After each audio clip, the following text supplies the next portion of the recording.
ગુજરાત બાદ હવે સૌરાષ્ટ્રના પણ કેટલાક જિલ્લાઓની અંદર વાતાવરણમાં પલટો આવ્યો છે। ભાવનગર બોટાદની આસપાસના જિલ્લાઓની અંદર કમોસમી વરસાદ પડ્યો। સાયક્લોનિક સર્ક્યુલેશનના કારણે ભર ઉનાળે ગુજરાતમાં ચોમાસા જેવો માહોલ સર્જાયો છે। ઉત્તર ગુજરાત, મધ્ય ગુજરાત અને સૌરાષ્ટ્ર કચ્છના કેટલાક વિસ્તારોમાં તેજ પવન અને ભારે વરસાદ પડવાની હવામાન વિભાગની આગાહી મુજબ અસર જોવા મળી રહી છે। ગઈકાલે બનાસકાંઠામાં કમોસમી વરસાદે ખેડૂતોની ચિંતા વધારી છે। આજે રાજકોટ અને વિસાવદરમાં વરસાદ ખાબક્યો છે।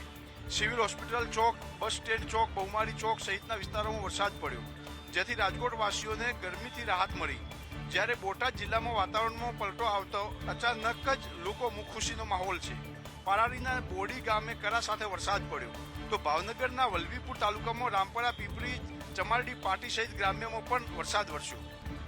હજુ 4 દિવસ દરમિયાન સૌરાષ્ટ્રના કેટલાક જિલ્લાઓ, રાજકોટ, મોરબી, ભાવનગરના આસપાસના કેટલાક વિસ્તારોની અંદર હજુ વરસાદ પડવાની હવામાન વિભાગે આગાહી કરી। અમદાવાદ અને વડોદરામાં મિની વાવાઝોડા જેવો માહોલ સર્જાયો। વાતાવરણમાં અચાનક જ પલટો આવતા ભારે પવન સાથે ધૂળની ડમરીઓ ઉડી। અમદાવાદમાં ભર ઉનાળે કમોસમી મુસીબત જામી છે। શહેરના વાતાવરણમાં અચાનક જ પલટો આવે છે।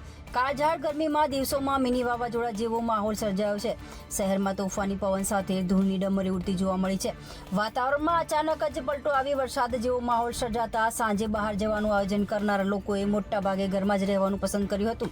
શહેરના ગુરુકુળ, માનસી 4 રસ્તા, ગોતાવટવા, પકવાન 4 રસ્તા સહિતના વિસ્તારોમાં આંધી તુફાન સાથે ધૂળની ડમરી ઉડી છે। જ્યારે વડોદરાના વાતાવરણમાં સાંજના સમયે અચાનક જ પલટો આવ્યો હતો। વીજળીના કડાકા ભડાકા સાથે ભારે પવન ફૂંકાતા ધૂળની ડમરી ઉડી હતી અને વરસાદ પણ જામ્યો હતો।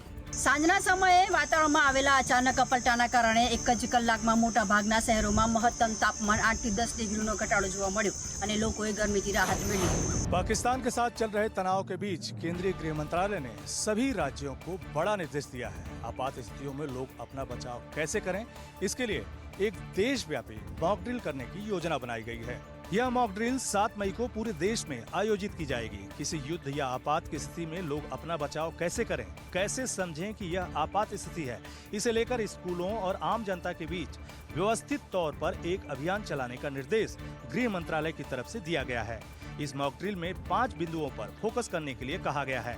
मॉक ड्रिल में हवाई हमले की चेतावनी देने वाले सायरन का संचालन करना है, हमले की स्थिति में खुद को बचाने के लिए प्रशिक्षण देना है, नागरिक सुरक्षा पहलुओं पर नागरिकों, छात्रों आदि को प्रशिक्षण देना है, यह बताना कि कैसे बचें और इसके उपाय क्या क्या हैं, महत्वपूर्ण भवनों की सुरक्षा कैसे करनी है और युद्ध की स्थिति में लोगों की निकासी कैसे करनी है। पहलगाम हमले के बाद एक तरफ जहां भारत पाकिस्तान को हर मोर्चे पर शिकस्त देने की कोशिश कर रहा है, वहीं इस मॉक ड्रिल के जरिए भारत की आम जनता को मानसिक तौर पर किसी भी आपात स्थिति के लिए तैयार कर रहा है। અમદાવાદના ચંડોળા વિસ્તારમાં થયેલ મેગા ડિમોલેશનની કામગીરીમાં તંત્ર પર સવાલ ઉઠ્યા છે। ધારાસભ્ય શૈલેષ પરમારે કહ્યું કે બુલડોઝર ચલાવતા પહેલા નોટિસ આપવી જોઈતી હતી। તંત્રની કાર્યવાહીને કોંગ્રેસના ધારાસભ્યએ વખોડી કાઢી છે। ધારાસભ્ય શૈલેષ પરમારે કહ્યું કે ચંડોળા તળાવ 50 વર્ષ કરતાં અગાઉથી વસતી રહે છે। ફક્ત એક ધર્મના નહીં પરંતુ હિન્દુ મુસ્લિમ બંને અહીં રહે છે। ત્યાં મંદિર અને મસ્જિદ પણ છે। એક અપ્રચાર ચાલતો હતો કે ચંડોળા તળાવમાં બાંગ્લાદેશીઓ રહે છે। 800થી વધારે લોકોને પકડ્યા, જેમાંથી 90 લોકોની પાસે દસ્તાવેજ ન હતા અને રાજ્યમાં 180 જેટલા લોકો છે કે જે ગેરકાયદેસર રહેતા હતા। બાકીના તમામ ધર્મના લોકો ભારતીય છે। બાંગ્લાદેશીની ડ્રાઈવના નામે બુલડોઝર ફેરવી દીધા હોવાનો આરોપ પણ લગાવ્યો છે। આ બુલડોઝર કેમ ફેરવવામાં આવ્યું? ઇલીગલી બાંધકામ મજૂર ફેરવ્યાનો વાંધો નથી, પણ જે રીતે કોઈને પણ ગેરકાયદેસર બાંધકામ એને તોડવા માટે નોટિસ આપવામાં આવતી હોય છે। અને નોટિસ એટલા માટે આપવામાં આવતી હોય કે એનો માલ સામાન ત્યાં પડ્યો, એનો ઘર વખરી પડ્યો હોય, ધંધો કરતો ધંધોનો સામાન એનો પડ્યો હોય, કોઈ પણ રીતની નોટિસ આપ્યા સિવાય સીધા બુલડોઝર પોલીસના બંદોબસ્તી હેઠળ તમામ લોકોના તોડી નાખવામાં આવ્યા। ધોરણ 12 કોમર્સમાં ચાની કિટલીવાળાનો પુત્ર રાજ્યમાં પ્રથમ ક્રમાંકે આવ્યો છે। રાજકોટના રાજ પરમારે 99.99% મેળવ્યા છે। ધોરણ 12 વિજ્ઞાન પ્રવાહમાં રાજકોટ જિલ્લાનું પરિણામ 92.59% જાહેર થયું છે। વિજ્ઞાન પ્રવાહમાં રાજકોટ જિલ્લામાં 86 વિદ્યાર્થીને A1 ગ્રેડ મળ્યો છે। રાજકોટમાં ધોરણ 12 સામાન્ય પ્રવાહનું પરિણામ 93.66% છે। સામાન્ય પ્રવાહમાં રાજકોટ જિલ્લામાં 841 વિદ્યાર્થીએ A1 ગ્રેડ મેળવ્યો છે, જેમાં રાજકોટના રાજ પરમારે ધોરણ 12 કોમર્સમાં ગુજરાતી માધ્યમમાં 99.99% મેળવ્યા છે। રાજે મહેનત કરી માતા પિતાનું સપનું સાકાર કર્યું છે। પિતાને મદદ કરવા માટે રાજ કેટલીય પણ કામ કરતો હતો. સાથે સાથે મહેનત કરી રાજે માતા પિતાનું નામ રોશન કર્યું છે. અમદાવાદના વસ્ત્રાપુર રેલવે સ્ટેશન પાસે આવેલ નિરાલી સોસાયટીના વિવાદનો મામલો પોલીસ સ્ટેશન પહોંચ્યો છે. આનંદનગર પોલીસે ભાજપના સરખેજ વોર્ડના કોર્પોરેટર સુરેન્દ્ર ખાચર વિરુદ્ધ બીએનએસની કલમ હેઠળ ફરિયાદ નોંધી છે. તો બીજી તરફ પોલીસે કોર્પોરેટર સુરેન્દ્ર ખાચરને નોટિસ આપી તપાસ માટે બોલાવ્યા. કોર્પોરેટર વિરુદ્ધ જામીન લાયક ગુનો હોવાથી સુરેન્દ્ર ખાચરને નોટિસ આપી તેની ધરપકડ કરવામાં આવશે.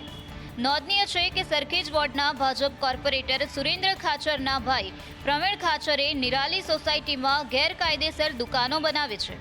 ગેરકાયદેસર દુકાનો બનાવી હોવાથી રીડેવલપમેન્ટ માટે સહમત થતું નથી. આ સાથે સોસાયટીના સભ્યોને ફોનમાં બબત્સ ગાળો બોલી ધમકી આપી હોવાના સ્થાનિકોએ આક્ષેપ કર્યા છે.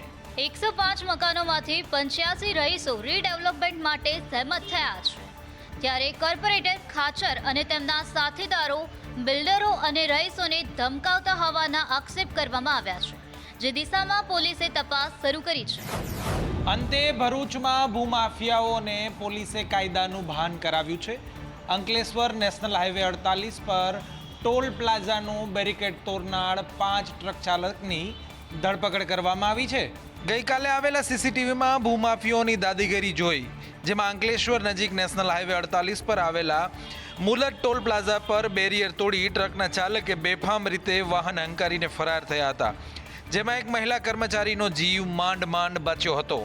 જેમાં જોઈ શક્યા છે કે ઠાકરધણી લખેલી ટ્રક એક પછી એક આવી કાયદાની એસી તેસી કરી ફરાર થઈ ગયા હતા. 20 દિવસમાં આવી 4 ઘટના બની હતી. ત્યારે આજે પોલીસે 5 ટ્રક ચાલકોની ધરપકડ કરી અને કાયદાનું ભાન કરાવ્યું છે અને આરોપીઓને ટોલ પ્લાઝા પર લઈ જાહેરમાં સરઘસ કાઢી માફી પણ મંગાવી છે. પોલીસે સદોષ માનવવધના પ્રયાસનો ગુનો પણ નોંધ્યો છે. મહત્વનું છે કે લથડતા ચાલતા ટ્રક ચાલકોને જોઈને એવું લાગી રહ્યું છે કે પોલીસે યોગ્ય રીતે જ સરભરા કરી છે. ધોરણ 12માં 10%થી ઓછું પરિણામ ધરાવતી શાળાઓની સંખ્યા વધી છે, જેના જવાબમાં શિક્ષણ મંત્રીએ અજીબોગરીબ જવાબ આપ્યો. ગયા વખતનો જે માસ હતો એ કદાચ કોરોનાની અસરથી એ સમય મર્યાદામાં જે વિદ્યાર્થીઓ 10માંથી 11-12માં આવ્યા હશે એટલે થોડું પરિણામ ઘટ્યું હશે એવું માનું છું. પણ વિદ્યાર્થીઓ સરસ તૈયારી કરી છે એટલે પરિણામ વધ્યું છે. પરિણામ 10% કરતાં ઓછી શાળાઓની સંખ્યા વધી એટલે એ શાળાઓ અપગ્રેડ થઈ છે કે 10% કરતાં ઓછું રિઝલ્ટ આવ્યું. એ સારી બાબત છે કે સંખ્યા 10% કરતાં શાળાનું વધી છે. આનંદની બાબત છે આપણા ગુજરાત માટે, આપણા બધાના માટે. એમણે તૈયારી કરી છે, વિદ્યાર્થીઓ તૈયારી કરી, શિક્ષક મિત્રોએ તૈયારી કરી હશે. શિક્ષણ મંત્રીના આ જવાબથી અનેક ચર્ચાઓ જાગી છે. જો કે એવું પણ હોઈ શકે કે શિક્ષણ મંત્રીની ગેરસમજ થઈ હોય. ઘૂસણખોરોને પરત તેમના દેશ મોકલવા માટે કાર્યવાહી શરૂ કરવામાં આવી છે. વડોદરા પોલીસે 24 જેટલા બાંગ્લાદેશીઓને તેમના ઘરે પરત મોકલવા માટે ડિપોર્ટેશનની મંજૂરી મેળવવાની કાર્યવાહી શરૂ કરી. પહેલગામ આતંકી હુમલા બાદ દેશભરમાં ઘૂસણખોરો પર તવાઈ બોલાવવામાં આવી છે. અત્યાર સુધી કરવામાં આવેલી તપાસમાં અનેક લોકો ગેરકાયદેસર ભારતમાં વસવાટ કરતા હોવાનું સામે આવ્યું છે. વાત કરીએ વડોદરાની તો જ્યાં 24 બાંગ્લાદેશી ઘૂસણખોરો મળી આવ્યા છે. 1700થી વધુ શંકાસ્પદ બાંગ્લાદેશીઓના ડોક્યુમેન્ટ ચકાસતા 24 ગેરકાયદેસર હોવાનું સામે આવ્યું છે.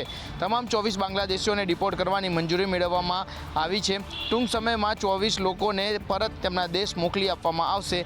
ગેરકાયદેસર રહેતા લોકોને ડિપોર્ટ સેન્ટરમાં રાખવામાં આવ્યા છે. વડોદરા શહેરમાં પોલીસનું સર્ચ ઓપરેશન હજી ચાલુ છે. શંકાસ્પદ લાગતા લોકોની પૂછપરછ કરી તેમના ડોક્યુમેન્ટની ખરાઈ કરવામાં આવી રહી છે. હીરા ઉદ્યોગમાં ચાલી રહેલી મંદીની અસર હવે સુરતમાં જોવા મળી છે. હીરાના જોબ વર્કના છેલ્લા 1.5 વર્ષની અંદર 50 જેટલા કારખાના બંધ કરવાનો વારો આવ્યો છે. વેપારીઓ દ્વારા હીરાની મજૂરીના ભાવમાં સતત ઘટાડો કરવામાં આવી રહ્યો હોવાથી જોબ વર્ક કરનારા, જેમાં 2 થી 70 ઘંટીના કારખાનેદારોની હાલત દયનીય થવા પામી છે. મજૂરીના ભાવ નક્કી કરવાને લઈ જોબ વર્કના કારખાનેદારો દ્વારા શરૂ કરવામાં આવેલા અભિયાનને જોઈએ તેવી સફળતા મળી નથી, જેને લીધે હીરા જોબ વર્ક કરનારા કારખાનાઓને તાળા લાગવા માંડ્યા છે. છેલ્લા 1.5 વર્ષ દરમિયાન જોબ વર્કના 50થી વધુ કારખાના બંધ પડી ગયા હોવાનું ગુજરાત જોબ વર્ક ડાયમંડ એસોસિએશનનું કહેવું છે. જ્યારે છેલ્લા અઠવાડિયામાં જ એક સાથે 8 થી 10 કારખાનાને તાળા મારવાની નોબત આવી છે અને કારખાનાનો સામાન વેચવા કાઢવો પડ્યો છે. અગાઉ આ ઉદ્યોગની અંદર રકમ જે છે તે 6% ધારા કાપવાની હતી, જેને હવે ઘટાડીને 4% કરી નાખવામાં આવી હોવા છતાં હજુ પણ જોગવગને બરાબર કામ નથી મળી રહ્યું. ભર ઉનાળે ભાવનગરવાસીઓને વીજ કાપ સહન કરવો પડશે. 3 દિવસ માટે ભાવનગરમાં વીજ કાપ ઝીંકી દેવામાં આવ્યો. ભાવનગરમાં આજથી 3 દિવસ વીજ કાપ ઝીંકાયો છે. સવારે 6 થી 11 વાગ્યા સુધી ભાવનગરમાં વીજ કાપ રહેશે. સિટી 1ના ડિવિઝનના 3 ફીડરના 10 થી વધારે વિસ્તારોમાં ક્રમશઃ વીજ પુરવઠો બંધ રહેશે. આજે 5 મેના રોજ ફેરી બંદર ફીડરના જૂના બંદર road, railway goods platform, Shriram timbers, Vishwakarma mill, Dilbahar container વિસ્તારમાં વીજ કાપ રહેશે. જ્યારે 6 મેના રોજ વાલકેટ ગેટ, પાર્ટ colony, Alcock Ashdown, wireless office, Bharat petroleum વિસ્તારમાં વીજ કાપ રહેશે. જ્યારે 7 મેના રોજ પ્રેસ રોડ, વાલકેટ ગેટ, પોલીસ ચોકી અને સબ સ્ટેશન સહિતના વિસ્તારોમાં વીજ કાપ ઝીંકવામાં આવ્યો છે. પીજીવીસીએલ દ્વારા સવારે 6 થી 11 વાગ્યા દરમિયાન વીજ કાપ ઝીંકાતા લોકોને ઉનાળામાં 5 કલાક ગરમીમાં શેકાવવું પડશે. પ્રી મોન્સૂન અને મેન્ટેનન્સની કામગીરીને લઈને વીજ કાપ કરવાનો નિર્ણય લેવામાં આવ્યો છે. ગુજરાતમાં ગટરમાં ઉતરીને કામ કરતા કામદારોના મોતને લઈને હાઈકોર્ટમાં સુનાવણી હાથ ધરવામાં આવી. સાધનોના અભાવે કામદારોના મોત થયા હોવાનું રાજ્ય સરકારે સ્વીકાર્યું છે. રાજ્યભરમાં અવારનવાર ગટરની સફાઈ કરતા કામદારોના ગુંગળાઈ જવાથી મોત થવાની ઘટના બનતી હોય છે. ભૂતકાળમાં અનેક કામદારોએ જીવ ગુમાવ્યા છે. હાઈકોર્ટે આ મુદ્દાને લઈને સરકારને અગાઉ અનેકવાર ટકોર કરી હતી. ત્યારે આજની સુનાવણીમાં સાધનોના અભાવના લીધે કામદારોના મોત થતા હોવાનું રાજ્ય સરકારે સ્વીકાર્યું છે. કોર્ટમાં સરકારે બાંહેધરી આપી છે કે હવેથી કોન્ટ્રાક્ટરો પૂરતા સાધનો નહીં રાખે તો ફોજદારી ગુનો નોંધાશે. હવે લોક જાગૃતિ માટે હોર્ડિંગ્સ લગાવી લોકોને જાગૃત કરાશે. સાથે જ હાઈકોર્ટે પણ આદેશ આપ્યો છે કે શરતોનું પણ ભંગ કરનાર કોન્ટ્રાક્ટરો સામે સરકાર પગલાં લે. કોન્ટ્રાક્ટર પાસે પૂરતા સાધનો ન હોવાથી કામદારો નીચે ઉતરીને કામ કરતા હોવાની અરજદારની રજૂઆત હતી. છેવાડાના ગામડામાં વિકાસની વાતો સરકારની પોકળ સાબિત થઈ છે. મહીસાગર જિલ્લામાં એક ગામમાં રસ્તાના અભાવે વરરાજા નાવડીમાં જાન લઈ જવા મજબૂર બન્યા છે. મહીસાગર જિલ્લાના કડાનાના રાઠડા ગામના આ દ્રશ્યો જોઈ લો, જ્યાં ગામવાસીઓ રસ્તો ન હોવાને કારણે નદીમાં બોટ દ્વારા રસ્તો પસાર કરવા મજબૂર બન્યા છે.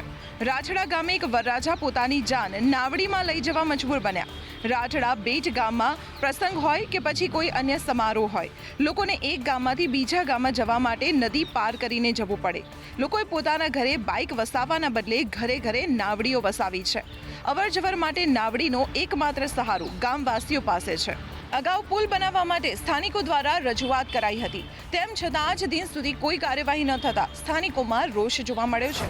ધોરણ 12 સાયન્સ અને સામાન્ય પ્રવાહનું પરિણામ આજે જાહેર થઈ ચૂક્યું છે. ત્યારે તેમાં બનાસકાંઠામાં સૌથી વધુ પરિણામ આવ્યું છે, જ્યારે વડોદરા જિલ્લામાં સૌથી ઓછું પરિણામ આવ્યું છે. ધોરણ 12 વિજ્ઞાન અને સામાન્ય પ્રવાહનું પરિણામ આજે જાહેર થતાની સાથે જ વિદ્યાર્થીઓએ ખુશી વ્યક્ત કરી છે. જીએસઈબીની વેબસાઇટ પર ઓનલાઈન પરિણામ વિદ્યાર્થીઓએ જોયું છે. ધોરણ 12 વિજ્ઞાન પ્રવાહનું પરિણામ 83.51% આવ્યું છે, જેમાં ધોરણ 12 વિજ્ઞાન પ્રવાહમાં વિદ્યાર્થીનીઓનું પરિણામ 83.20% આવ્યું છે. સાયન્સમાં મોરબી જિલ્લો 92% પરિણામ સાથે પ્રથમ ક્રમાંકે છે, જ્યારે દાહોદ કેન્દ્ર 54.48% પરિણામ સાથે છેલ્લા ક્રમાંકે છે. ધોરણ 12 સામાન્ય પ્રવાહનું પરિણામ 93.7% આવ્યું છે. સામાન્ય પ્રવાહમાં વિદ્યાર્થીનીઓનું પરિણામ 93.7% છે. સામાન્ય પ્રવાહમાં બનાસકાંઠામાં સૌથી વધુ 97% પરિણામ છે, જ્યારે વડોદરા જિલ્લાનું સૌથી ઓછું 87% પરિણામ આવ્યું છે. જ્યારે સપરેડા, ચંદ્રાલા, ચાલા કેન્દ્રનું 100% પરિણામ આવ્યું છે. રાજ્યની 2005 જેટલી સ્કૂલો છે કે જેનું પરિણામ 100% આવ્યું છે, જ્યારે 10%થી પણ ઓછું પરિણામ ધરાવનાર 21 સ્કૂલો સામે આવી છે.